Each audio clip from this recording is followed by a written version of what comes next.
In Letpudong, Myanmar, a great land grab is underway. After decades of dictatorship, the country is opening up to foreign investment. For a joint venture between a Chinese mining firm, Wanbao, and a military-owned company, authorities here have cleared more than 31 hectares of land.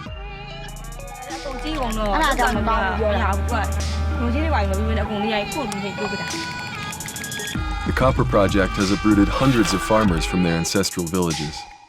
With no other way to earn a living, some displaced farmers here turn over the remains of a previous mining project for handfuls of copper dust.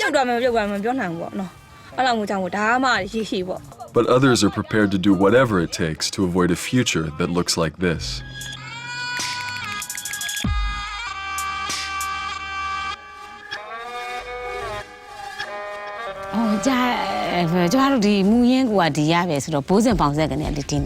Tui Tui Win was an ordinary farmer until a large tract of her family's land was taken to make way for the copper mine. She became an activist.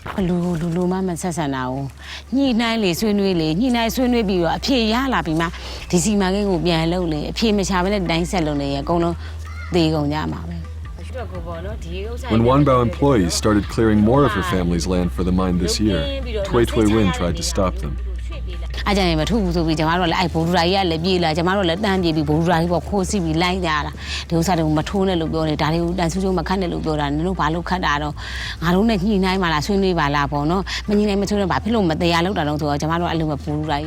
In 2012, widespread anger at the mine swelled into a protest movement that attracted student leaders and Buddhist monks. It remained peaceful, but authorities did not. That November, police attacked protesters with white phosphorus grenades, an illegal weapon that hospitalized more than 100 monks.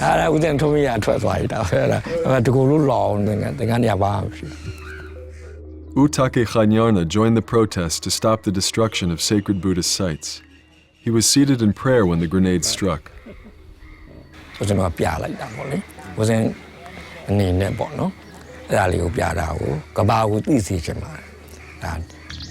Nyarna insists the order for the crackdown came from the top of Myanmar's government.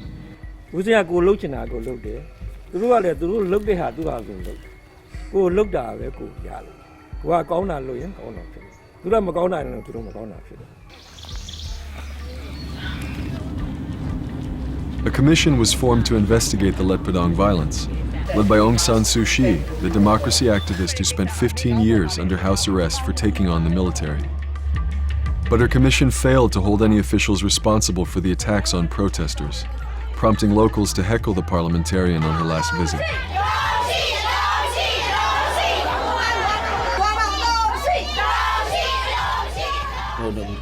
In Myanmar, there's no rule of law, and military is above the law. They never abide. We have so many land grabbing cases. Tain Tan U is a lawyer in Mandalay who works on behalf of the farmers. He says the military continues to operate with impunity, dismissing talk of democracy in Myanmar. And when you say that people are not being compensated for their lands... Yes. Not enough money. They must pay the market value of the land. They never pay enough compensation money. After 21 years behind bars, Tain Tan U refuses to keep quiet. Because this is our duty to abolish, to eradicate the military government. If he proceeds, we have no future. We are living in the darkness.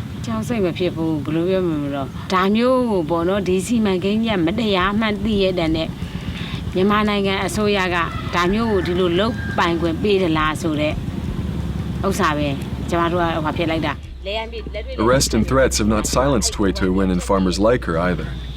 As the mine continues its expansion, she meets with other protest leaders in the nearby village of Kangon. Most of these farmers have held onto their land, but they face a more insidious threat, a military-owned factory that makes acid for the copper mine. They say their air, water, and crops are poisoned, causing serious and sometimes deadly health problems. Nyonyo Win's daughter is sick with an illness whose name she doesn't know.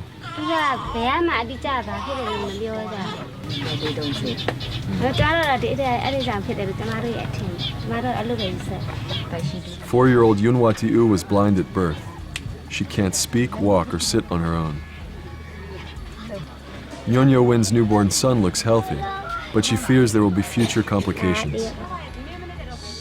Given all of the pollution here, do you want to move from this place?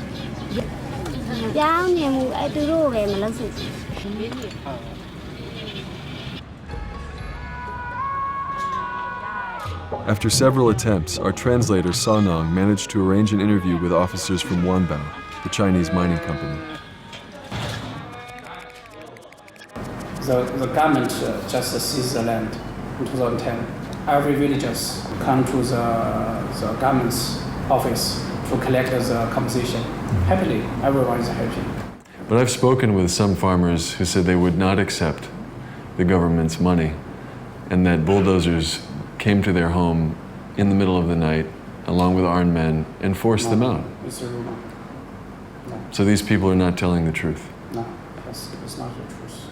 There is an acid factory that is owned by the military holding company nearby.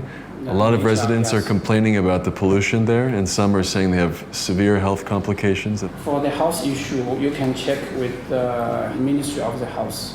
You can ask them, this rumor is true or not.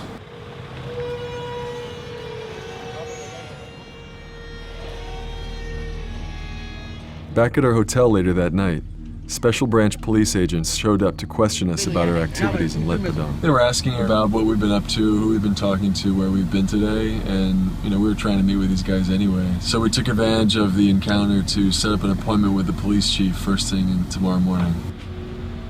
At first, he tried to scare us off.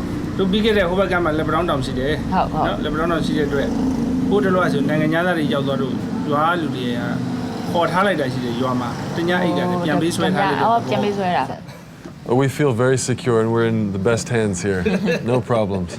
May we ask you some questions about the Letpudong controversy? White phosphorus is illegal under international law and it was used against civilians, monks in this case.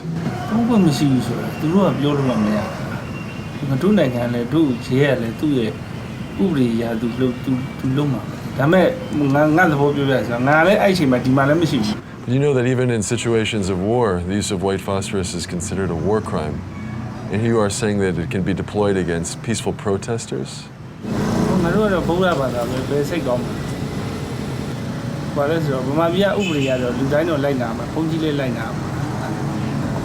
Several thousand farmers have been resettled by the government since the joint venture with the Chinese mining company started. The next day, we drove to one of the largest camps to check out the living conditions.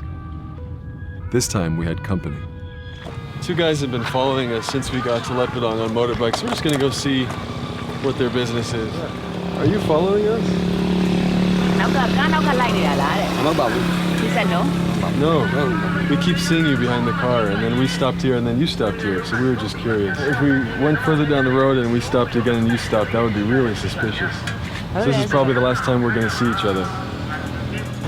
So now we lost our special branch tails and we have an immigration officer. This one? Yeah. Journalist. Okay. Yeah. It's all fun and games for us.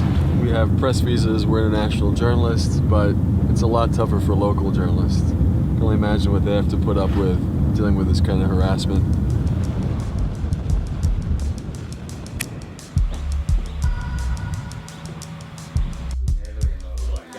Cute Knee raised wheat and chickpeas on a 5-acre farm until the day a government truck arrived and brought him here.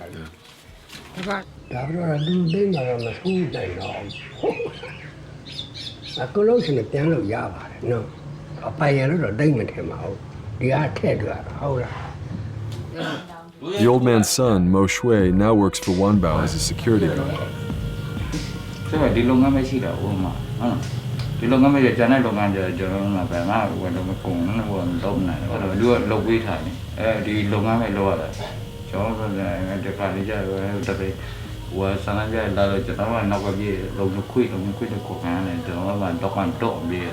Toward the end of our interview, Mo Shui admits that depression and alcoholism were common in the camps, and the reason for his beat-up appearance.